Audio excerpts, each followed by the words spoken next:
விமான பயண உலகில் பல மர்மமான நிகழ்வுகள் நிகழ்ந்துள்ளன. மேலும் மலேசியன் ஏர்லைன்ஸ் விமானம் MH134 அந்த பட்டியலில் மறக்க முடியாத ஒன்று. இந்த விமானம் அதன் ஒப்புமையானது MH370 போல பிரபலமில்லாவிட்டாலும் பல கேள்விகளை எங்களுக்கு விடுத்து செல்கிறது. இது எப்படி நடந்தது? என்ன தவறிவிட்டோம்? வாருங்கள், MH134 பற்றிய விவரங்களை ஆய்வு செய்து அதன் சுற்றியுள்ள மர்மத்தை வெளிப்படுத்துவோம். மலேசியன் ஏர்லைன்ஸ் விமானம் 134, பொதுவாக MH134 என்று குறிப்பிடப்படுகிறது, ஒரு வழக்கமான பயணமாக இருந்தது. இந்த விமானம் ஒரு போயிங் 777 மெல்போர்ன், ஆஸ்திரேலியாவிலிருந்து பறந்து மலேசியாவின் குவாலாலம்பூர் நகரில் பாதுகாப்பாக இறங்க வேண்டியது.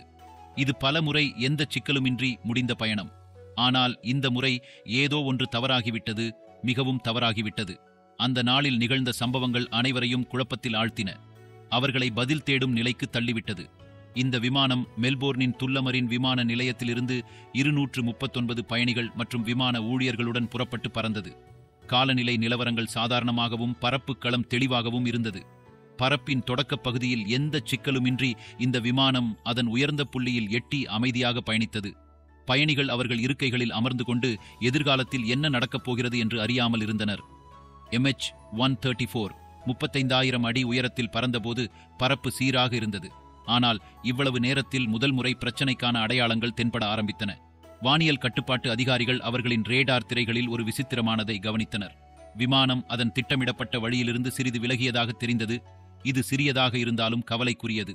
எனினும் விமானிகள் தரையில் எந்த பிரச்சனையையும் அறிவிக்கவில்லை. விலகல் தொடர்ந்தது மற்றும் அதிகாரிகள் காக்பிட் ஐ தொடர்பு கொள்ள முயன்றனர். ஆனால் எந்த பதிலும் கிடைக்கவில்லை. விமான குழுவிடம் இருந்து மீண்டும் மீண்டும் தொடர்பு கொள்ள முயற்சித்ததற்கு எந்தவித வெற்றியும் இல்லாது போய்விட்டது. தரை அதிகாரிகள் வேதனையுடன் ஏதோ மிகப்பெரிய தவறு நடந்துவிட்டது என்பதை உணர்ந்தனர். விமானம் இப்போது தன் வழியிலிருந்து விலகி அறியப்படாத திசையிலேயே சென்று கொண்டிருந்தது. இந்த சமயத்தில் விமானத்தில் உள்ள பயணிகள் இப்படியொரு நெருக்கடியை உணரவில்லை. விமானம் மேலே பறந்து கொண்டிருக்கும் போது திரையில் திரைப்படங்கள், இசை உள்ளிட்டவை ஒலித்தன. விமான ஊழியர்கள் உணவு பரிமாறிக் கொண்டிருந்தனர். ஆனால் பின்னணி திரையில் நிலைமைகள் தீவிரமடைந்து கொண்டிருந்தது. விமானிகள் பதில் கூறக்கூடிய நிலையிலோ அல்லது சொல்லக்கூடிய ஆவலோ இல்லை. விமானம் இப்போது யாராலும் கணக்கில் கொள்ளாத பாதையில் சென்று கொண்டிருந்தது. நிமிடங்கள் மணித்துளியாயானது. மேலும் பதட்டம் அதிகரித்தது. இந்த விமானம் முற்றிலும் ரேடார் வெளிவிலக்கு எல்லையை அடைந்தது. இரு வகையிலும் அதிகாரிகள் என்ன நடக்கிறது என்பதை புரிந்து கொள்ள வெகு நேரமாகும். இது விமானத்தின் அபகரிப்பா? ஏதாவது இயந்திர கோளாறு ஏற்பட்டதா? அல்லது இதைவிட ஆபத்தான ஏதாவது நடந்ததா? ஏராளமான சந்தர்ப்பங்கள் இருந்தன. ஆனால் பதில்கள் எங்கும் கிடைக்கவில்லை. MH134 சம்பவத்தின் மிகவும் சிக்கலான அம்சங்களில் ஒன்றானது அவசர சிக்னல்களின் முழுமையான பற்றாக்குறை. பெரும்பாலான விமான அவசர நிலை வழக்கங்களில் குழுமேடை அல்லது ஒரு டிரான்ஸ்பாண்டர் குறியீட்டை அனுப்பியிருக்கும். இது ஒரு அபகரிப்பு அல்லது அவசர நிலையை குறிக்கின்றது. ஆனால் இந்த சூழலில் எதுவும் இல்லை. காக்பிட் இருந்த மௌனம் ஊடுருவும் நிலைமையை உருவாக்கியது. இது மேலும் எங்கும் மறைந்து போகும் மர்மத்திற்கு மேலும் ஒரு அடித்தட்டு அமைத்துவிட்டது. குவாலாலம்பூரில் மலேசியன் ஏர்லைன்ஸ் மிகவும் தீவிர அவசர நிலையை சந்தித்தது. அவர்கள் பேயாக்குவரத்து நிலைப்பாட்டுக்கு ஆபத்தாக இருக்கும் என்பதை எண்ணி மிகவும் மன அழுத்தத்தில் இருந்தனர். விமானத்தில் பயணித்த பயணிகளின் குடும்பத்தினருக்கு செய்தி அனுப்பப்பட்டது. மேலும் காத்திருக்கும் போது அச்சம் பரவி வரலாகத் தோன்றியது. மணி நிமிடங்களை விரைவில் மாற்றியது. ஆனால் எந்தவித சுதந்திரமான செய்திகளும் வெளிவந்துவிடவில்லை. இப்போதும் புறக்கணிக்க முடியாதபடி MH370 கேடுமையானதாக இருந்தது. அது அதிகம் நாள் ஆகாத காலத்திற்குள் காணாமல் போயிருந்தது. அதற்கு பிறகு ஏதோ வியப்பூட்டும் ஒன்று நிகழ்ந்தது. எல்லா நம்பிக்கையும் விலகியது போலவே தோன்றியது. ரேடார் காணவில்லை என்று எண்ணிய விமானம் பற்றிய தகவல் கிடைத்தது. MH134 இன்னும் விண்ணில் இருந்தது. ஆனால் அது இருக்கும் இடம் குற்றவாளியாக மாற்றியது. விமானம் இப்போது இந்திய பெருங்கடல் மீது பறந்து கொண்டிருந்தது. தன்னுடைய திட்டமிட்ட பாதையிலிருந்து பல மைல்கள் விலகி. அதிகாரிகள் மீண்டும் தொடர்பு கொண்டு முயன்றார்கள். ஆனால் மீண்டும் மௌனம் மாறிவிட்டது. விமானம் தானாகவே சுயமாக சென்று கொண்டிருந்தது. அதன் உள்ளே என்ன நடக்கிறது என்று யாரும் விளக்கமில்லை. அப்பாடறுக்க முடியாத புனைவு மற்றும் பரவலான நினைவுகளை சூழ்ந்து எது நடந்தது என்று யாரும் அறிவில்லை. ஆனால் முழு விபரங்களே இல்லாத நிலையில் நமக்கு எந்த உறுதியும் கிடையாது.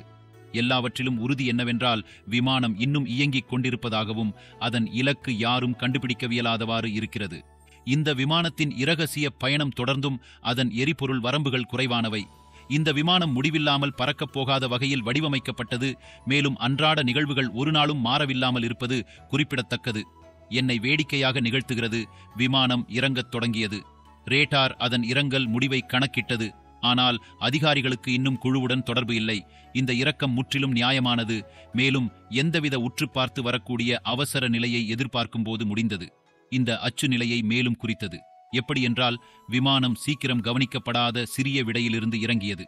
இந்த இறக்கம் தொடர்ந்தது, மேலும் விமானம் இப்போது ஒரு கடல் பகுதிக்கு பிறகு மறைந்துவிட்டது.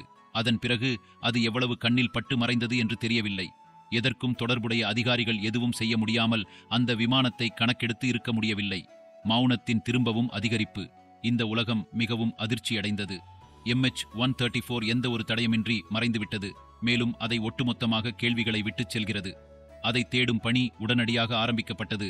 அதிகாரிகள் மற்றும் குழுவினர் இந்த கடல் பகுதியின் மாபெரும் பிரிவிலிருந்து மாபெரும் வியப்பூட்டும் மானிய மாறுபாடுகளின் எந்தவித அடையாளங்களுக்கும் எடுத்துக்கொண்டு வந்தனர். இந்த தேடலில் ஏறுதுறை இடத்தில் ஏற்பட்ட தீவிரமான பாதை மற்றும் பகுதியின் பெருமளவு பொருத்தப்பட்டது. வாரங்கள் மாதங்களாக மாறின, மேலும் இப்போது இவ்வளவு காலமாக எதுவும் கண்டுபிடிக்கவில்லை. நேரம் கடந்த பிறகு MH-134 நடந்ததின் அடிப்படையிலான புனைவு மற்றும் அதிகப்படுத்தப்பட்டது. சிலர் இதை பைலட்டின் தற்கொலைக்குரிய மரணம் என்று நம்பினார்கள். எனினும் MH-370 என்பது ஒரு முடிவு செய்யப்பட்ட மரணம் என கூறப்படுகிறது. மற்றவர்கள் விமானம் குற்றவாளிகளால் அபகரிக்கப்பட்டது மற்றும் ஒரு மறைவு இடத்திற்கு கொண்டு செல்லப்பட்டது என்பதில் கருத்துக்களிக்கப்பட்டனர். சிலர் அது சுட்டு வீழ்த்தப்பட்டது என்று கூறினார்கள், ஆனால் இது எந்தவித ஆதாரங்களும் இல்லாதது. MH-134 காணாமல் போனது விமான வரலாற்றின் மிகப்பெரிய கேள்விக்குறியுள்ள விஷயங்களில் ஒன்றாக இருந்தது. ஒவ்வொரு விஷயங்களிலும் விமானத்தை ஆய்வு செய்தனர், அதன் பராமரிப்பு பதிவுகள் மற்றும் குழு உறுப்பினர்களின் பின்னணிக்கு யார். ஆனால் இதில் எந்தவிதமான மிக்கவர்களின் மும்மூர பணிகளின் மீதும் மர்மம் தொடர்ந்துவிட்டது.